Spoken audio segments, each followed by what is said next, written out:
मुख्यमंत्री जी का track record रहा है, उनके यात्राओं को देखिए।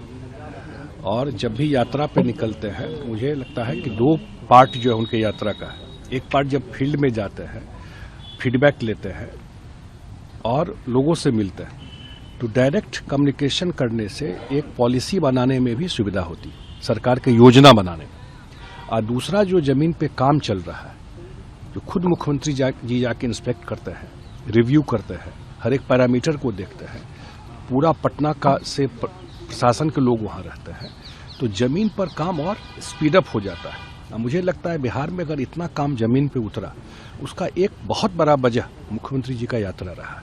तो फिर यात्रा पे निकल रहे हैं और उनका ट्रैक रिकॉर्ड है, जब सबसे ज्यादा ठंडा होता है ना, 4 डिग्री जब होता है तभी यात्रा पे निकलता है। यही न देखा गया है कि एक्सट्रीम हीट हो या एक्सट्रीम ठंडा हो, तब मुख्यमंत्री जी निकलते हैं, सबको रोड पे उतारते हैं, उसके बाद चल के काम कीजिए। सर, विपक्ष कमिटमेंट चेक करेगा सरकार का, जो आप लोगों ने कमिट किया है 2 लाख रुपए। हम लोगों का कमिटमेंट तो 20 साल का से जनता न चेक करेगी, जनता को कमिट किया है। विपक्ष में कुछ है? आप बताइए ना।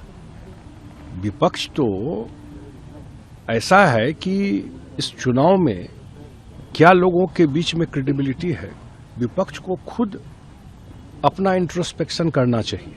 लोकतंत्र में बहुत हेल्दी रहता है पक्ष और विपक्ष। हमेशा सरकार को कसौटी पे विपक्ष को कसना चाहिए, लेकिन उस लायक तो होना चाहिए। जब आप पूछ रहे हैं तो आपकी कुछ खुद की कुछ क्रेडिबिलिटी है कि नहीं लोगों के नजर में, या पूछिएगा। खुद ही आप जीरो है जनता के नजर में, आपको कोई लेना देना नहीं है। जब मौका मिला तब नहीं था और आज भी नहीं है।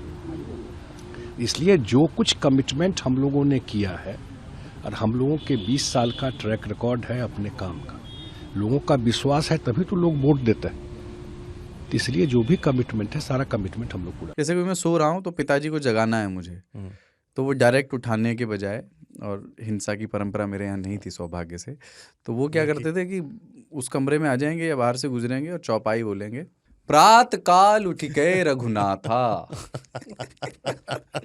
मात पिता गुरु नावही माता। कभी कभी मैं गुस्से में उठ करके, अरे पापा, चरण स्पर्श किया और सो गया। मैंने कहा अब मत उठाना।